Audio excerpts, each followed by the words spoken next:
테러리스트의 피가 흐르는 한국은 은혜를 원수로 갚는 짐승 같은 나라입니다.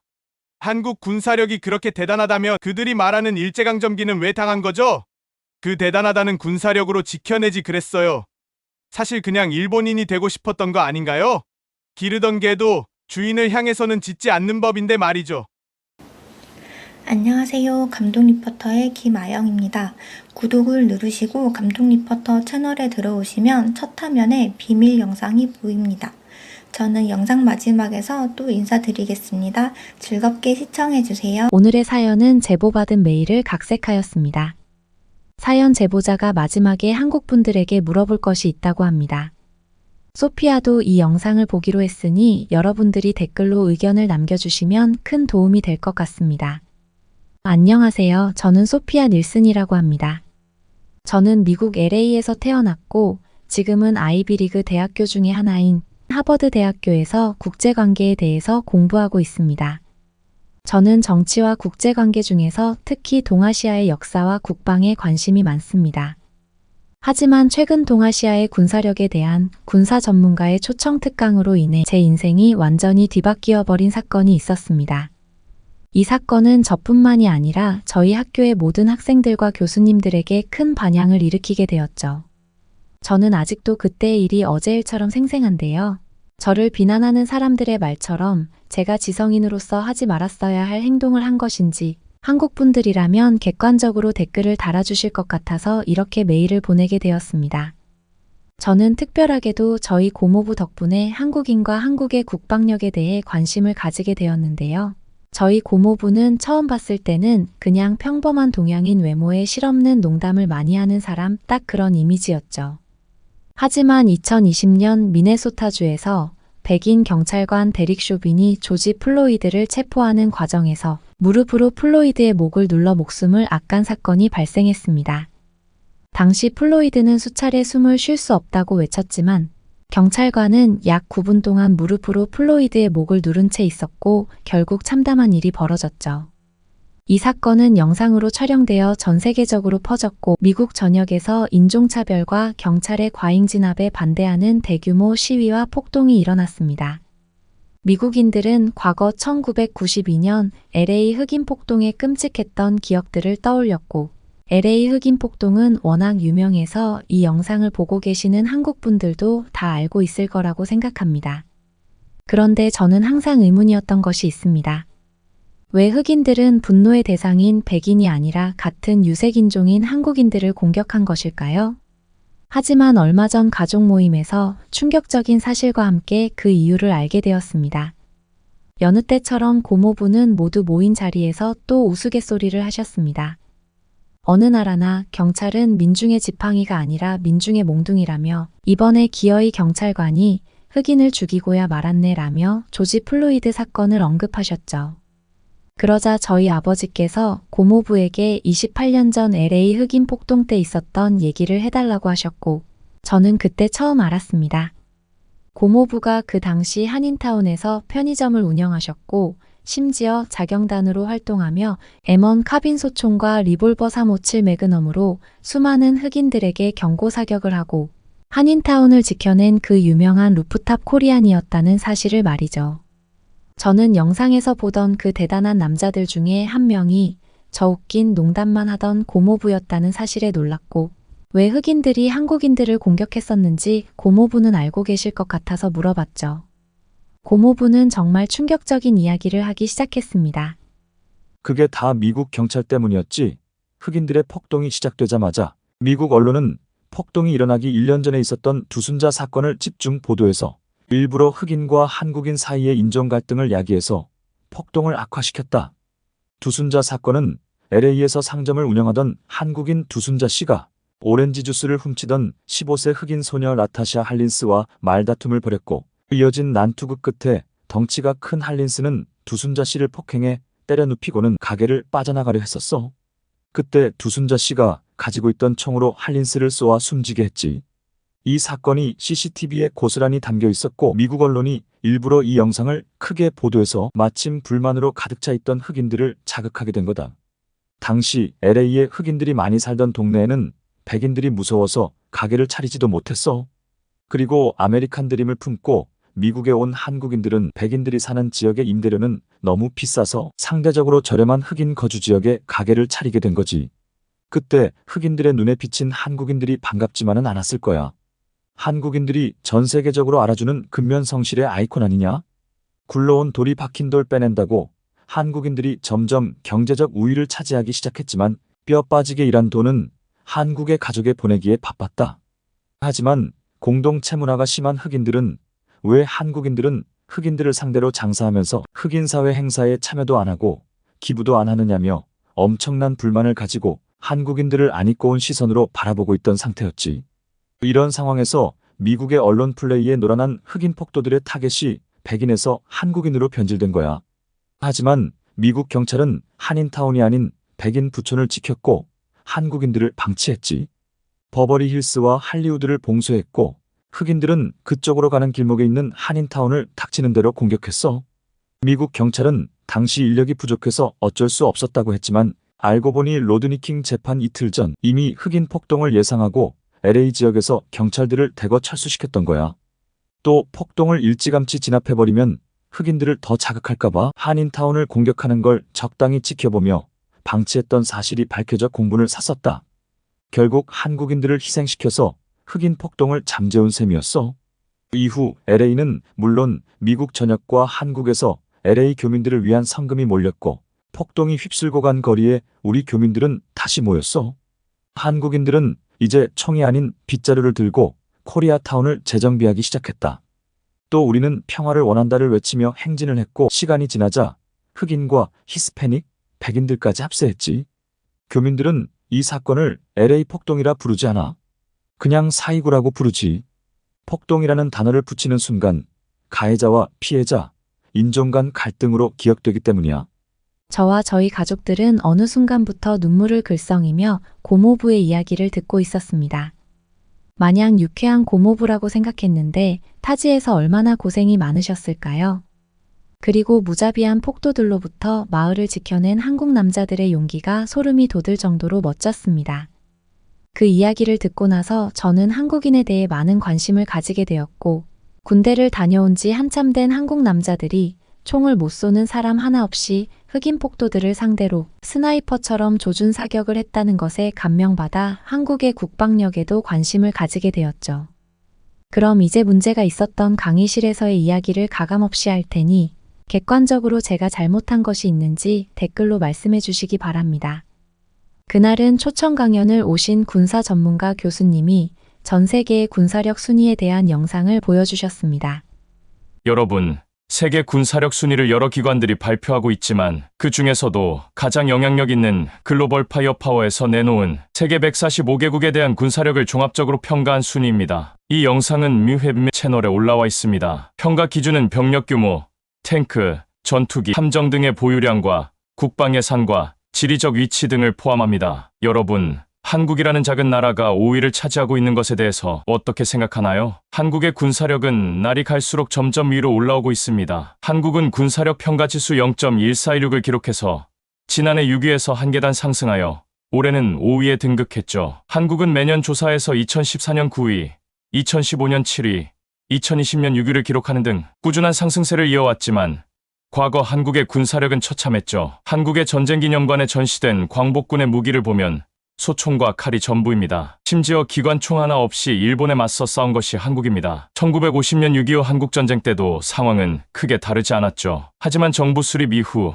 한국은 달라지기 시작했습니다. 한국의 국방기술진흥연구소에 따르면 국방비 지출액은 502억 달러로 세계 10위입니다. 그리고 한국군이 보유한 전차는 2200여 대, 장갑차 3100여 대, 해군 전투함정 90척, 상륙함정과 기뢰전함정이 10척, 지원함정 20척, 잠수함도 10여 척 보유하고 있죠. 그리고 공군도 전투임무기 410여 대, 감시통제기 70여 대, 공중기동대 50여 대, 헬기 700여 대를 보유하고 있을 뿐만 아니라 K-흑표전차를 포함하여 무기 수출 강국으로 부상하고 있습니다. 단기간에 이렇게 성장한 것은 실로 대단한 것입니다. 교수님께서 한국에 대해 말씀을 하셨고 저는 이미 알고 있는 내용이라 고개를 끄덕이고 있었습니다. 한국은 미국과의 군사 협력을 바탕으로 고급 군사 장비를 도입하고 기술 이전을 통해 군사 기술력도 끊임없이 강화해왔죠. 그리고 여전히 한국의 남자들은 병역 의무를 가지고 있으며 이를 통해 한국은 대규모 군대를 유지하고 있습니다. 그래서 한국의 군사력은 국제사회에서도 인정을 받고 있고 한국이 주변 지역의 평화와 안정에 기여를 하고 있다고 알고 있었죠. 그런데 갑자기 강의실 내에서 동양인 학생이 인정할 수 없다며 이의를 제기하기 시작했습니다. 교수님께서는 하버드의 지성인이라면 자신이 누구인지부터 밝히고 정중하게 발언하라고 충고하셨고 일본인 남자 유학생이 자리에서 일어나 충격적인 말을 하기 시작했습니다. 저는 인문학부에 재학 중인 타카시라고 합니다. 말로만 군사력 6위, 5위라고 하면 뭐합니까? 실력 증명은 전혀 되지 않습니다. 한국이 5위고 북한이 36위라는데 한국은 핵도 못 만들잖아요. 아주 바보 같은 군사 랭킹이죠. 한국이 강하다는 증거를 보일 수 있는 기회는 하나밖에 없습니다. 바로 38도선을 넘고 북한을 압도적으로 승리해서 전 세계의 실력을 보여주는 것이죠. 그리고 어떻게 한국이 일본보다 우위에 있는 거죠? 한국은 옛날부터 빈민국가라는 별명을 달고 살았어요. 땅도 좁고 인구도 적고 지하자원도 하나도 없으면서 한국인들은 똑똑하지도 못해서 군사무기를 만들 지식도 기술도 없어요. 그런데 어떻게 첨단 기술로 무기를 만드는 일본보다 우위에 있는 건지 이해할 수가 없습니다. 한국 순위가 높게 나온 것은 주한미군 때문 아닙니까? 한국은 스스로는 절대 5위를 할 수 없어요. 만약 한국이 일본을 공격한다면 북한이 바로 남한을 침공해서 남한은 북한의 핵을 맞고 지구상에서 멸망할 것입니다. 제 말이 틀렸나요? 그러자 교수님이 혀를 끌끌 차며 이상한 말을 하는 일본인에게 따끔하게 말했습니다.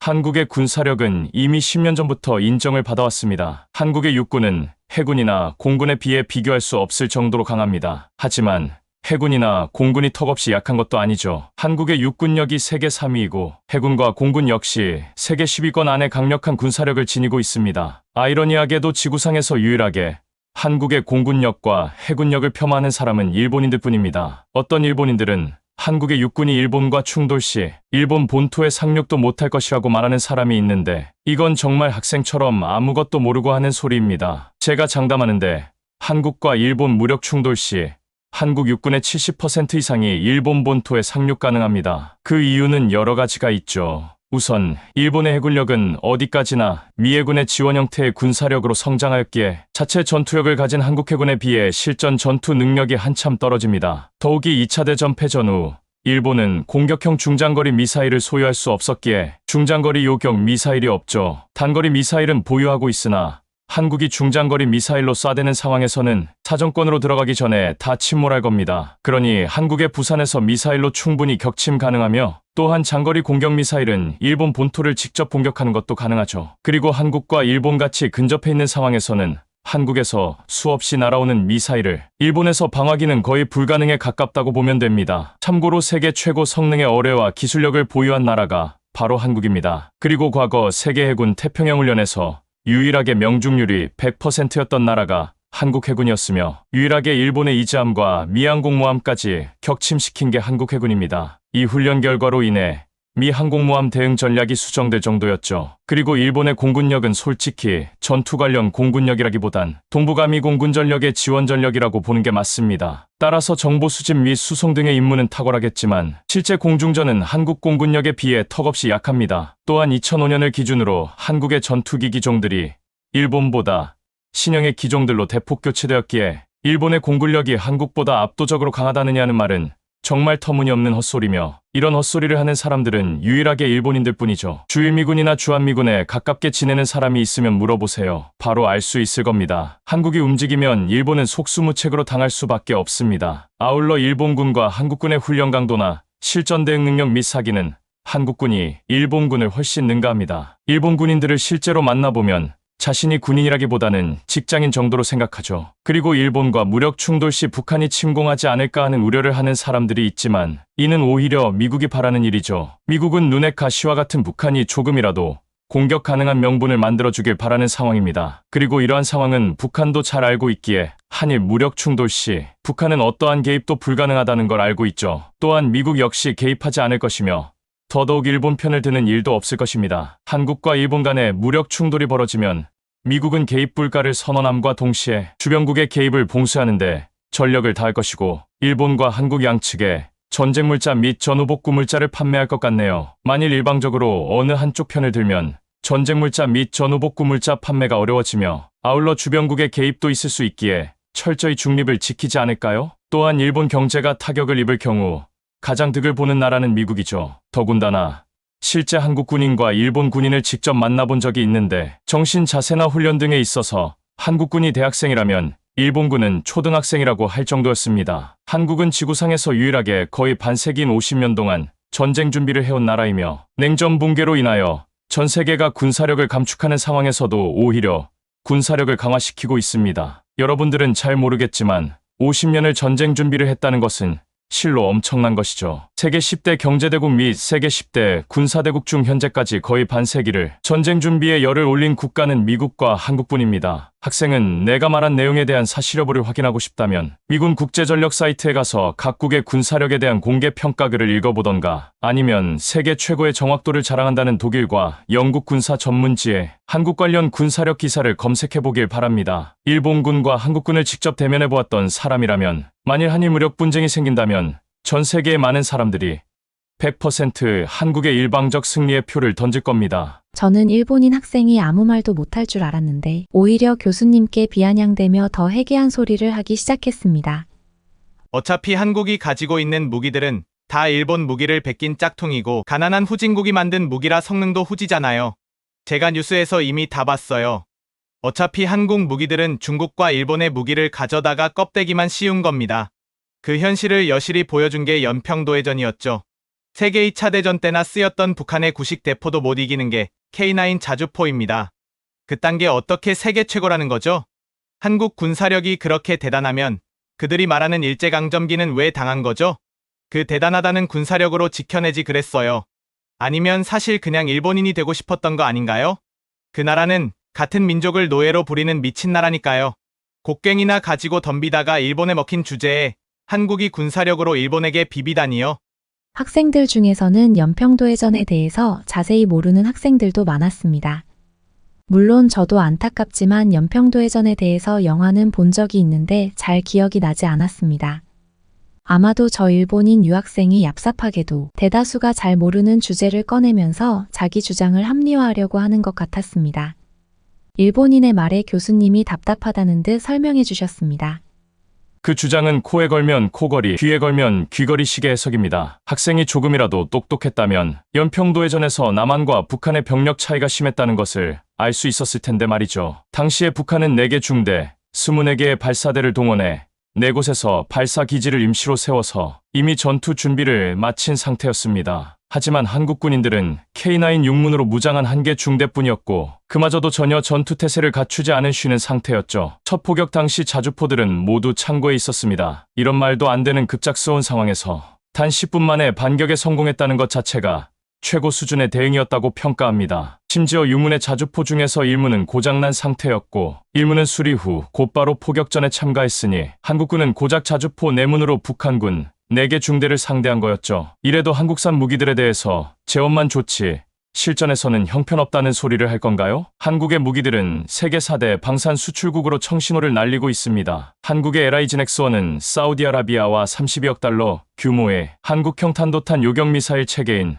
천궁2 수출 계약을 체결했으며 방산업계에 따르면 지난해 한국 방위산업 수출은 약 140억 달러였고 이는 2년 연속 세계 상위 10위 방산 수출국에 이름을 올린 것이죠. 한국의 방산 수출 대상국은 2022년 폴란드 등 4개국에서 2023년 아랍에미리트, 핀란드, 노르웨이 등 총 12개국으로 늘었고 수출 무기 체계도 6개에서 12개로 다변화되었죠. 세계 주요 방산 업체 가운데 최근 2년간 수주 잔량이 가장 많이 늘어난 것으로 평가받는 한화에어로스페이스도 올해 추가 수주를 기대하고 있습니다. 그리고 작년 말 영국 파이낸셜 타임스 등 외신은 한화에어로스페이스가 지난 2년간 수주 잔량이 24억 달러에서 152억 달러로 6배 이상 불어나 주요 방산업체 중 증가율 1위를 기록했다고 보도했죠. 한국의 한화에어로스페이스는 현재 루마니아에 K9 자주포를 수출하는 협상을 진행하고 폴란드에는 다연장 로켓 천무에 대한 2차 실행 계약 체결을 추진하고 있으며 인도와는 자주포 추가 도입 사업 협상에 나섰고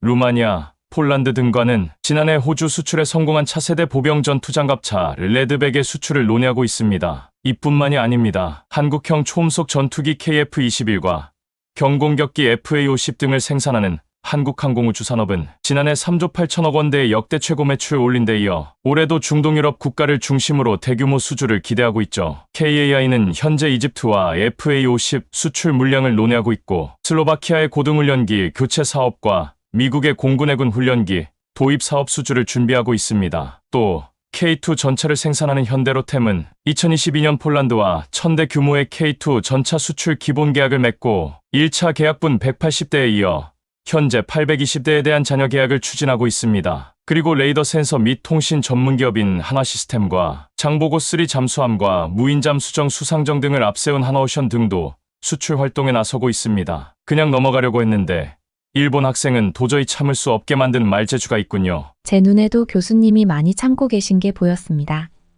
하지만 일본인 유학생은 멈추지 않았죠. 그는 계속해서 헛소리를 이어나갔습니다. 그렇게 저희가 못 알아들을 어려운 말만 늘어놓으면 어떡합니까? 교수라면 학생들이 잘 알아듣도록 쉽게 설명해줘야 하는 거 아닙니까? 교수랍시고 자기만 아는 말로 후다닥 말해버리면 제가 어떻게 알아듣고 반박을 합니까? 자신이 없으니까 그렇게 의사들처럼 어려운 말을 해대는 거 아닙니까? 제가 하나 더 질문하겠습니다. 교수님, 따지고 보면 한국도 섬나라인데 도대체 육군이 왜 필요한 거죠? 머리 위에 북한이 버티고 있는데 북한 쪽으로 넘어가지도 못하잖아요. 그럼 나머지 3면이 바다로 둘러싸여져 있는데 그게 섬나라 아니면 뭔가요? 한국은 북한이 미사일 쏘면 쌀 갖다 바치고 소 갖다 바치는 얍삽한 나라입니다. 눈치나 보고 비위나 맞추는 힘없는 나라가 어떻게 군사력 5위를 차지한다는 말입니까? 말도 안 되는 결과입니다. 사실 알고 보면 남북 평화 빌미로 남한이 북한이 핵 개발할 수 있도록 도와준 거 아닌가 싶기도 합니다. 저 5위라는 결과는 북한 군사력이랑 남한 군사력 합쳐서 5위인 거 아닌지 모르겠네요.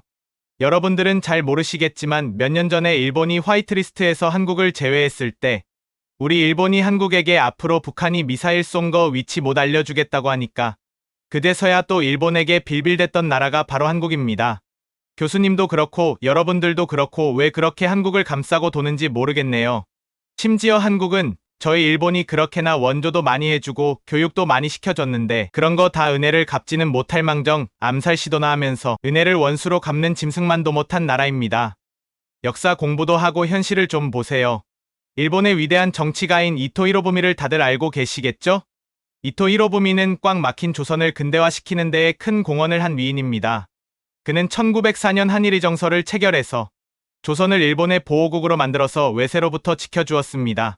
군사적으로나 외교적으로나 조선은 힘도 없고 어떻게 대처해야 되는지도 모르는 아주 미개한 나라였죠.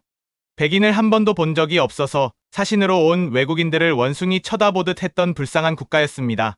그런 조선에 일본은 통감부를 설치하고 이토 히로부미를 초대 통감으로 임명했죠. 그는 한국의 정치와 행정을 감독하며 부정부패로 썩어 빠진 조선을 구하려고 했습니다. 실제로 그는 한국의 내정과 외교를 관리하는 데 큰 영향을 미쳐서 그 시기에 조선은 처음으로 다른 나라와 우호적 수교도 맺기 시작했습니다. 그리고 이토 히로부미는 한국의 근대화를 추진하기 위해 여러 가지 개혁을 시도했습니다. 그런데 우매한 조선의 정치인과 국민들이 큰 뜻을 모르고 자신들의 이익을 박탈한다고 생떼를 부려서 실패하고 말았죠. 그래서 한국이 아직도 저렇게 가난하고 후지게 살고 있는 겁니다. 하지만 일본은 한국의 손을 놓지 않았습니다. 한국의 교육체제를 일본식으로 개편하려고 노력했습니다. 한글도 가르치고 일본어도 가르쳤죠. 그 시기부터 한국인들은 내심 일본인들이 부러웠는지 나미코라는 성씨를 갖다 쓰며 아주 일본인처럼 말하고 옷도 일본 전통의상에 쓰이는 고급 천들을 흉내내서 입고 다니고 난리도 아니었다죠. 그런데 그렇게 한국을 위해 힘썼던 이토 히로부미에게 돌아온 게 뭡니까? 암살이었습니다. 1909년 안중근이라는 남자가 하얼빈에서 한국의 독립을 침해하고 식민지화를 추진한 장본인인 이토 히로부미를 정의의 이름으로 처단한다며 암살했습니다. 이건 완전 은혜를 원수로 갚은 것 아닙니까? 그런 테러리스트의 피가 흐르는 한국인들인데 어떻게 그들의 무기를 믿을 수 있겠습니까? 자기들이 쓸 무기들은 제대로 만들고 다른 나라에 수출하는 건 교묘하게 결함을 내서 언젠가 한국이 그 나라들을 칠 때 우위를 차지하기 위해서 속임수를 쓰고 있는 겁니다. 다들 한국한테 속지 마세요.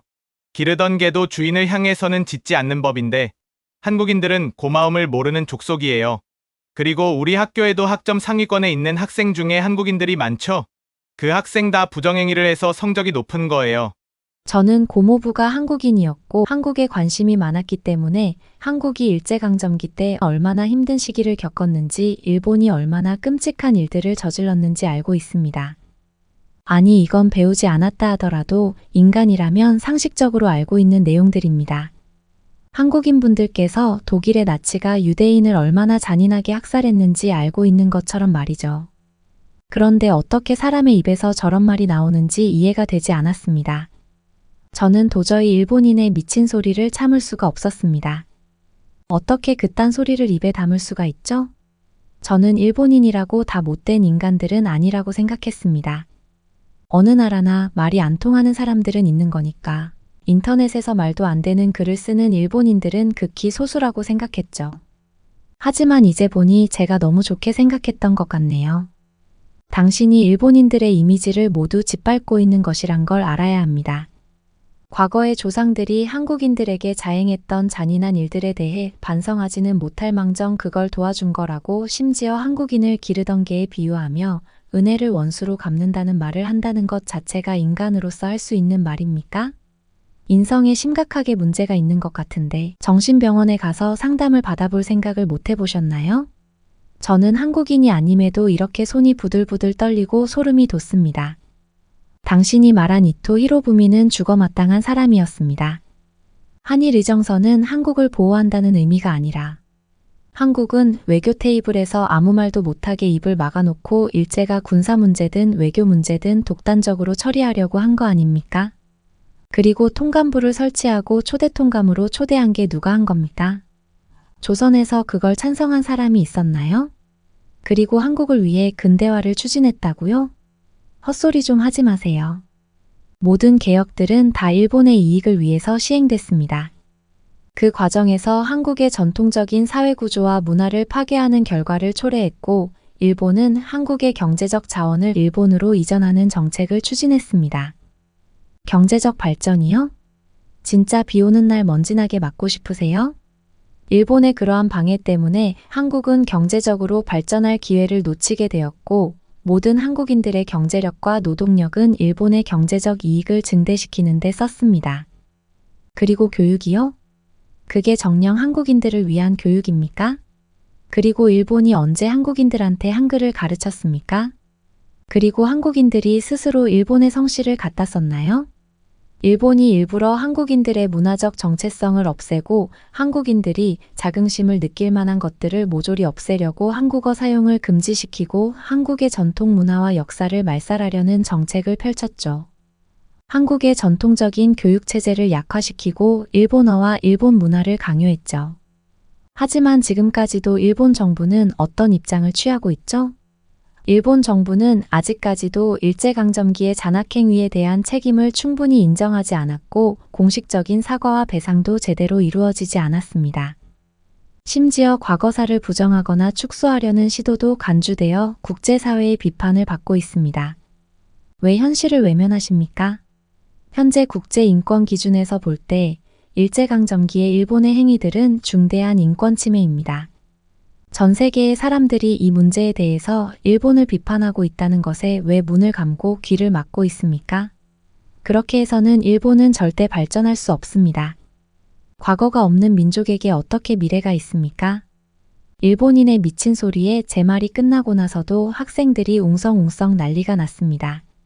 한국을 강제로 식민지화했던 아픈 역사를 마치 일본이 한국을 도와준 것 마냥 떠들어대는 미친 소리에 특히나 독일 나치의 핍박을 받았던 유대계 학생들이 눈물을 흘리며 일본이 한국에 어떤 끔찍한 짓들을 했는데 하버드 학생의 입에서 그딴 반인륜적인 소리를 내뱉을 수 있는 거냐며 소리를 질렀습니다.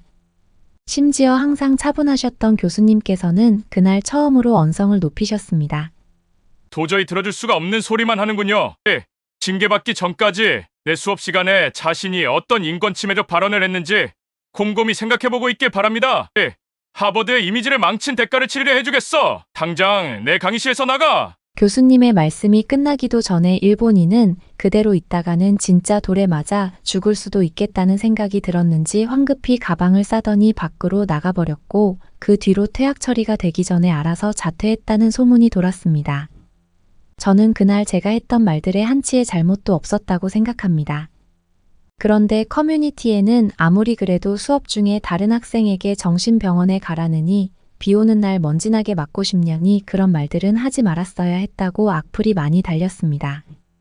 저의 유쾌한 한국인 고모부는 저에게 방구석 악플러들의 말에 왜 신경을 쓰고 있냐며 너는 현명하고 앞날이 창창한 하버드생인데 너에 대해 아무것도 모르는 모니터 건너편에 이름 모를 사람이 쓴 악플에 시간을 낭비하지 말라고 하셨습니다.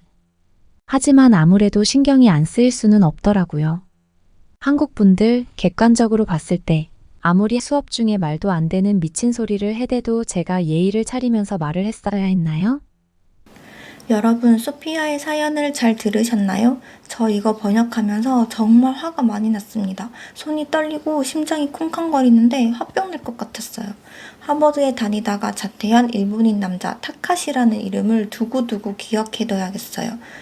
그럼 저는 다음에 또 해외의 사연을 전달해드리겠습니다. 끝까지 시청해주셔서 감사합니다.